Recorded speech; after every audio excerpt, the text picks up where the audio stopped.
फळबागेतून लाखो रुपये उत्पन्न मिळवण्यासाठी हवे परफेक्ट मार्गदर्शन. आजच संपर्क करा दक्कन फार्म कोल्हापूर 976624. नाशिक शहरातून आपली एक बाईक रॅली निघते.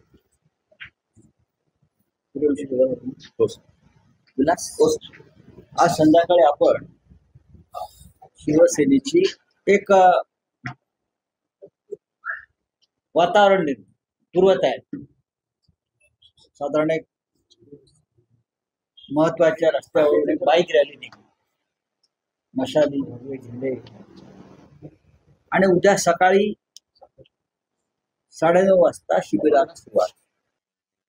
की हे जे तुम्ही सांगताय की मला एन्काउंटर करण्याच्या सूचना होत्या, म्हणजे फेक एन्काउंटर्स ज्या महाराष्ट्रात अलीकडच्या काळात किंवा देशात घडलेल्या आहेत त्याला पुष्टी देणारं हे विधान आहे. पण याची चौकशी होणं गरजेचं. म्हणजे वाल्मिक कराड असतील किंवा धनंजय मुंडे असतील, या सगळ्यांचे म्हणजे वाल्मिक कराडचं काम संपल्यावर त्याला मारायचं असं एक प्लान दिसत आहे मला. आणि ते कोण ह्याच्या मागे ते लोकांसमोर यायला पाहिजे. त्याच्यावरती आता लाडक्या बहिणींनीच प्रश्न विचारले पाहिजेत.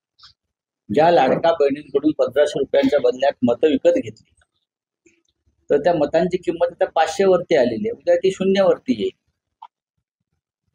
अमित शहाने याच्यावरती एकनाथ शिंदेला काय उत्तर दिलं हे माझ्याकडे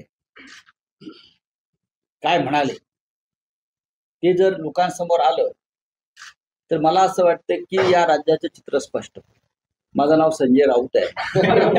मी या संजय महाभारतात तो सगळं चित्र डोळ्यात आणि कानात साठवून तर आम्हाला सुद्धा आमचे सुद्धा लोक आहेत ना, आणि ते महत्वाचेच लोक आहेत. त्या काल माझं चंद्रकांत खैरेंशी चर्चा झाली. त्यांचं मला फोन होता नाशिकला येण्यासंदर्भात आणि त्यांनी काही गोष्टी माझ्या कानावर घातल्या आणि त्यांनी उद्धवजींच्या कानावर कुठल्या तरी एका ब्राह्मण संघटनेला विरोध करून काही गोंधळ निर्माण केलेला. फडणवीसांना स्वतः ब्राह्मण असल्याचा गर्व असतो. नेहमी सांगतात होय मी ब्राह्मण असल्याचा मला गर्व आहे. आणि ब्राह्मण समाज त्यांच्या ऐकण्यातला. मी सगळ्या ब्राह्मणांविषयी म्हणत नाहीये, काही संघटना आहेत. फडणवीसांनी त्यांना तंबी द्यायला पाहिजे. इतर समाजाला देतात ना, तंबी द्यायला पाहिजे. फुलांचा विचार कुठे आला? तुमचं जर काय म्हणणं असेल तुम्ही वेगळा सिनेमा काढा, आम्ही त्याला विरोध करणार नाही. पण महात्मा फुले, डॉक्टर बाबासाहेब आंबेडकर, शाहू महाराज यांचे विचार या महाराष्ट्राच्या मातीत मनात रुजलेले आहेत देशामध्ये. म्हणून आम्हाला सन्मान आणि मान आहे, प्रतिष्ठा अजून. ती मोदींच्या विचारामुळे नाही का संघाच्या विचारामुळे नाही, ते फुले शाहू आंबेडकरांच्या विचारामुळे हा महाराष्ट्र मोठा झाला. तर हे फडणवीसांनाच आम्ही प्रश्न विचारला. म्हणून हा जो वाद आहे महाराष्ट्रात तो मी असं मानतो की फुले विरुद्ध फडणवीस ही वाल्मिकी कराडच्या बीडच्या घटनेपेक्षाही संतोष देशमुख पेक्षाही भयंकर. तुम्ही ते पहा. आम्ही त्याच्यावरती उद्या चर्चा करणार आहोत माननीय उद्धव साहेबांशी आणि कदाचित आम्हाला सगळ्यांना कोकणात त्यासाठी दौरा करा. आम्हाला सत्तेमध्ये ह्यांच्या बरोबर अजिबात जायचं नाही बरं का. हे जे कोण आहेत म्हणताय ना चंद्रकांत दादा, तुम्ही तुमच्या खुर्च्यात टिकवा बघा. तुम्ही कसे जिंकून आलेला आहात. ही मोदींची बहीण जी आहे तुळशीबाई, तिला विचार. कमळाबाईंना तुळशीबाईशी चर्चा करा. तुळशी गाभाड तिने परवा सांगितलंय ना मोदी कसे जिंकून आले. आमच्याकडे उमेदवार तरी आहेत, तुमच्याकडे ते तरी आहे का? तुमच्याकडे फक्त ईव्हीएम आहे ना, बाकी काय? तुमच्याकडे फक्त ईव्हीएम आणि पैसा आहे. आणि जोपर्यंत पैसा आहे तोपर्यंत ही तुमच्या आसपासची भूत तुमच्या भोवती नाचत राहतील. नाशिक शहरातून आपली एक बाईक रॅली निघते.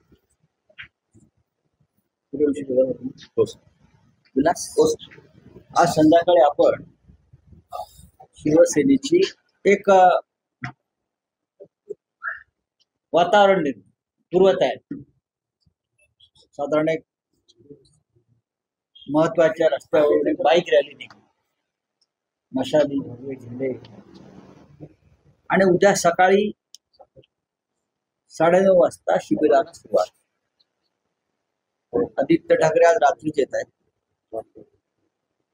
आणि माननीय उद्धव ठाकरे उद्या दुपारपर्यंत पोहोचतील. बाकी सगळे आज संध्याकाळपासून जे आमचे प्रमुख वक्ते, पक्षाचे प्रमुख पदाधिकारी आज संध्याकाळी यायला सुरुवात. पण माझं आपल्या सगळ्यांना आमंत्रण आहे.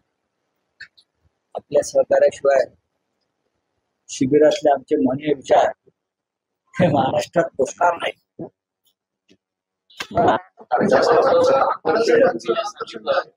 द्वारे भाषण त्यांचं होणार आहे. आम्ही एक प्रयोग करतो नेहमी की आज बाळासाहेब जर आपल्यामध्ये हयात असतील तर त्यांनी एखाद्या विषयावरती काय भाष्य केलं असतं. आम्ही हा प्रयोग मुंबईतल्या शिबिरात केला आणि तो फार लोकांपर्यंत. नाशिकलाही हा प्रयोग करण्याचं आमचं काम चालू आहे. त्याच्या त्याला तांत्रिक फार बाबी असतात. AI वगैरे असं म्हणत नाही मी. AI फार पुढली गोष्ट आहे आणि AIचा कृत्रिमपणा लोकांना लगेच कळतो.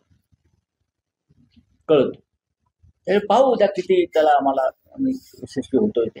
साहेब, बीड सायबर पोलीस मधले निलंबित पोलीस उपनिरीक्षक कासले त्यांनी आरोप केला की मुख्यमंत्री उपमुख्यमंत्र्यांनी गुप्त बैठक माझ्याबरोबर घेऊन वाल्मिक करारचा एन्काउंटर करण्याचा प्लॅन आखला. त्यांनी आरोप केला. त्यांचं असंही म्हणणं आहे की त्या संदर्भातले मी पोलीस डायरीमध्ये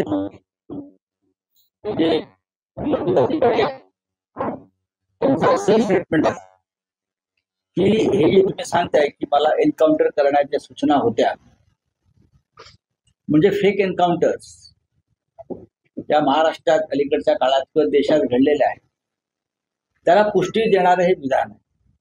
पण याची चौकशी होणं गरजेचं. आणि जर हे निलंबित अधिकारी सांगत असतील की मी अशा प्रकारची नोंद अमुक अमुक पोलीस स्टेशनच्या डायरीत केलेली आहे तर ते अधिक गंभीर. जर अशा प्रकारची नोंद पोलीस डायरीत केली असेल तर त्याच्यावरती तेव्हाच ऍक्शन का झाली. म्हणजे वाल्मिक कराड असतील किंवा धनंजय मुंडे असतील,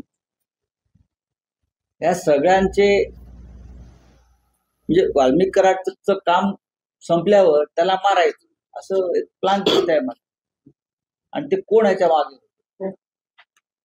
ते लोकांसमोर यायला पाहिजे. लाडक्या बहिणींचे जे 1500 रुपये ते बंद करून आता 500 रुपये देणार आहेत. नमो शेतकरी निधी म्हणून जो एक नवीन कार्यक्रम आहे त्या अंतर्गत फक्त 500 रुपये दिले जाणार. 8 लाख महिलांना अशा पद्धतीने हे पैसे दिले जाणार. त्याच्यावरती आता लाडक्या बहिणींनीच प्रश्न विचारले पाहिजेत. ज्या लाडक्या बहिणींकडून 1500 रुपयांच्या बदल्यात मतं विकत घेतली तर त्या मतांची किंमत आता 500 वरती आलेली आहे, उद्या ती 0 वरती येईल. या राज्याची आर्थिक परिस्थिती अत्यंत गंभीर आहे. कर्मचाऱ्यांचे पगार द्यायलाही पैसे नाही. देवेंद्र फडणवीस यांनी किती मोठ्या वल्गना कराव्या, आवाणावा, पण हे राज्य चालवणं आर्थिकदृष्ट्या आता सोपं राहिलेलं नाही. त्याचं कारण गेल्या 3.5 वर्षामध्ये या राज्याची आर्थिक शिस्त पूर्णपणे बिघडली. पूर्णपणे बेशिस्त, आर्थिक बेशिस्त आणि आर्थिक अराजक अशा या खाईमध्ये हे राज्य सापडले. मिस्टर अजित पवार हे जरी बोलत नसले तरी त्यांना सुद्धा त्या चिंतेने ग्रासलं.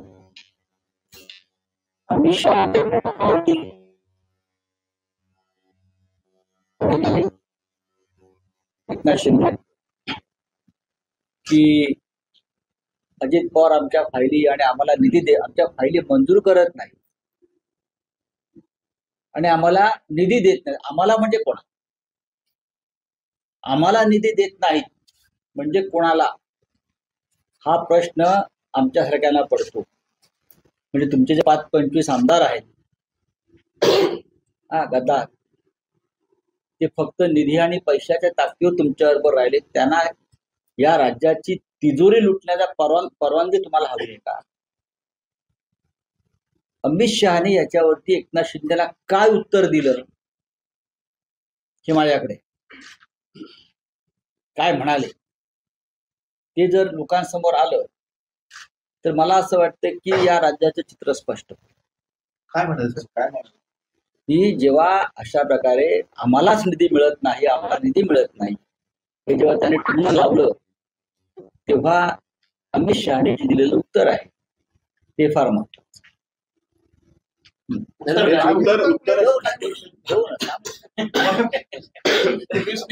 यापूर्वी सुद्धा त्या दोघांमधला जो संवाद होता तुम्ही पाहिला असेल. पुण्यात पहाटे झालं, तुम्ही दिलेला आहे तसाच्या तसा करार ठरला, त्याचा कोणी इन्कार केला नाही. तुम्हाला सांगतो कोण? मग अमित शहा सांगतात की एकनाथ Source शिंदे कोण आहे? बदलत बोलणं तुम्हाला नेमकं सांगतो कोण? माझं नाव संजय राऊत आहे. मी या संजय महाभारतात होता. तो सगळं चित्र डोळ्यात आणि कानात साठवून. तर आम्हाला सुद्धा, आमचे सुद्धा लोक आहेत ना, आणि ते महत्वाचेच लोक आहेत, आणि ती उत्तर फार इंटरेस्टिंग आहे. तुम्ही ते ट्विट केलं 1 नंबर 2 नंबर 3 नंबर ट्विट केलंय काल, 3 नंबर शिंदेला दिलाय. एक कार्टून आहे ना ते. लोक आपापल्या पद्धतीनं आपल्या भूमिका मांडत असतात. एका व्यंगचित्रकाराने ती भूमिका मांडली तीच माझ्या मनामध्ये. बोला. तर तुम्ही ते अमित शहानी दिलेलं उत्तर आहे किंवा अमित शहानी जी त्यांची समजूत काढलेली आहे त्यांच्या पद्धतीनं, तर तुम्ही पत्रकार म्हणून ते माहिती घ्यायचा प्रयत्न करा, तो एक दिवस तुम्हाला भाजपच्या गोटातूनच समजेल. साहेब, अंबादास दानवे आणि चंद्रकांत खैरे यांच्यात वाद गोपाला गेला असं वृत्तपत्रामध्ये मी वाच. उद्या हे दोन्ही प्रमुख आमचे सहकारी नाशिकमध्ये उद्या पोहोचतात, आणि माननीय उद्धव साहेब सुद्धा येतात. तिथेच ते कंप्लेंट करणार आहे चंद्रकांत खैरे. नाही, मला माहित नाही. काल माझं चंद्रकांत खैरेंशी चर्चा झाली. त्यांचं मला फोन होता नाशिकला येण्यासंदर्भात, आणि त्यांनी काही गोष्टी माझ्या कानावर घातल्या आणि त्यांनी उद्धवजींच्या कानावर. पण उद्या आता असं की या पक्षांतर्गत काही जर गोष्टी असतील आणि त्या वृत्तपत्रातून दिसत आहेत, तर आम्ही, आमचे पक्ष प्रमुख जे आहेत ते सक्षम आहे. पण याचमुळे लोकसभेला फटका बसला. कालचा सामना त्याच्यावर चंद्रशेखर बावनकुळेंनी टीका केली तुमच्यावरती की संजय राऊतांचं किंवा सामनातलं सध्याचं जे ठिकाण आहे ते उद्धव ठाकरेंना राजकीय दृष्ट्या संपवण्याचा डाव आहे का? आजचा पण त्या अग्रलेख वाचायला पाहिजे. त्यांनी कालचा ते अजून ते 72 तास मागे आहेत जीवनात त्यांच्या. त्यांनी आजचा अग्रलेख वाचायला पाहिजे. खरं म्हणजे कालचा अग्रलेख तर महात्मा फुल्यांवरती होता, आपण पाहिला असेल. आता महात्मा फुल्यांविषयी बावनकुळ्यांना एवढी पीड का असावी डोक्यात? महात्मा फुल्यांचा विचार जो सामनामध्ये मांडला, आणि महात्मा फुले यांचा जो चित्रपट सेन्सॉरनं अडवून ठेवलेला आहे कारण नसताना, या महाराष्ट्रात फुल्यांचा विचार जर अडवून ठेवला जात असेल तर नक्कीच आम्ही फडणवीसांना प्रश्न विचारणार. ते राज्याचे मुख्यमंत्री आहेत. फुले, आंबेडकर, शाहू यांच्या विचारांवर तुम्ही बंदी आणत असाल. मी वारंवार तेच सांगतो, फुले, शाहू, आंबेडकर हा जो महाराष्ट्र पुरोगामी म्हणून म्हणतो, तो फुले, शाहू आणि आंबेडकर, डॉक्टर आंबेडकर ह्यांच्यामुळेच आपण महाराष्ट्राला एक प्रोग्रेसिव्ह स्टेट म्हणतो ना. आणि तोच फुले साहेबांचा विचार, म्हणजे महात्मा फुल्यांचा विचार, काही अतरंग लोक या समाजात रस्त्यावरती येऊन फुल्यांच्या विचारांवर चिकलफेक करत असतील आता सुद्धा, तर तुम्हाला फुल्यांचं नाव घ्यायचा अधिकार. आणि या राज्याचे मुख्यमंत्री फडणवीस आहेत. कुठल्या तरी एका ब्राह्मण संघटनेला विरोध करून काही गोंधळ निर्माण केलेला. फडणवीसांना स्वतः ब्राह्मण असल्याचा गर्व असतो, नेहमी सांगतात, होय मी ब्राह्मण असल्याचा मला गर्व आहे, आणि ब्राह्मण समाज त्यांच्या ऐकण्यातला. मी सगळ्या ब्राह्मणांविषयी म्हणत नाहीये, काही संघटना आहेत. फडणवीसांनी त्यांना तंबी द्यायला पाहिजे. इतर समाजाला देतात ना, तंबी द्यायला पाहिजे. फुलांचा विचार कुठे आला?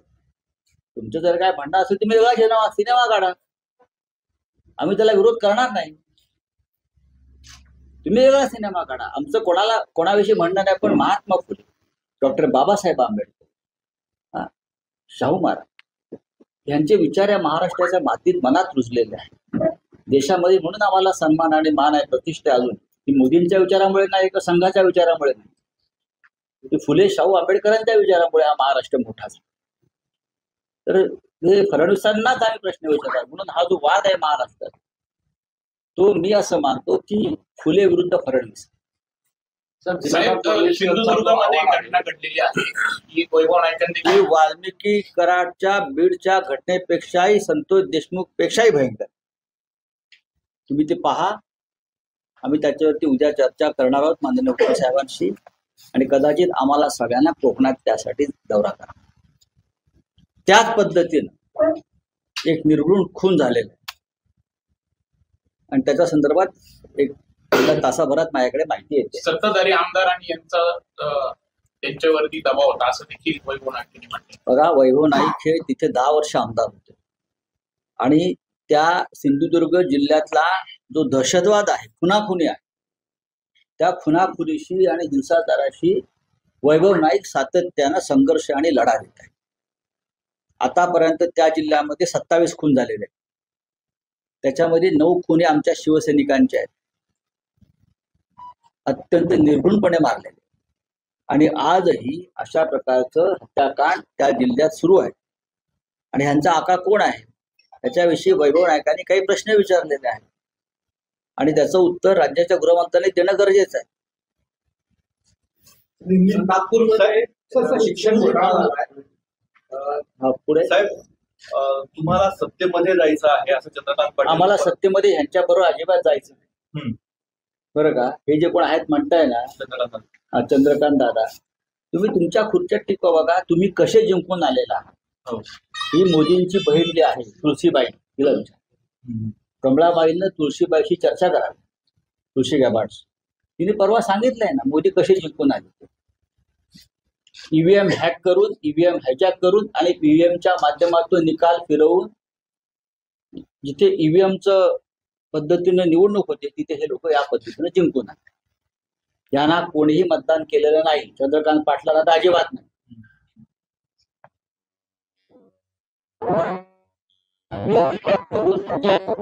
माध्यमातून निकाल फिरवून मतदार यादीत घोटाळेकृत जिंकून आलेल्या माणसाने दुसऱ्यांकडे बोट दाखवू नये. पण तुम्ही सध्याच्या सत्ताधारी पक्षासोबत नाही गेलात तर महापालिकेला मुंबईत तुम्हाला उमेदवार आमचं आम्ही पाहू ना. आमच्याकडे उमेदवार तरी आहेत, तुमच्याकडे ते तरी आहे तर तुमच्याकडे फक्त ईव्हीएम आहे ना, बाकी काय? तुमच्याकडे फक्त ईव्हीएम आणि पैसा आहे. आणि जोपर्यंत पैसा आहे तोपर्यंत ही तुमच्या आसपासची भूत तुमच्या भोवती नाचत राहतील.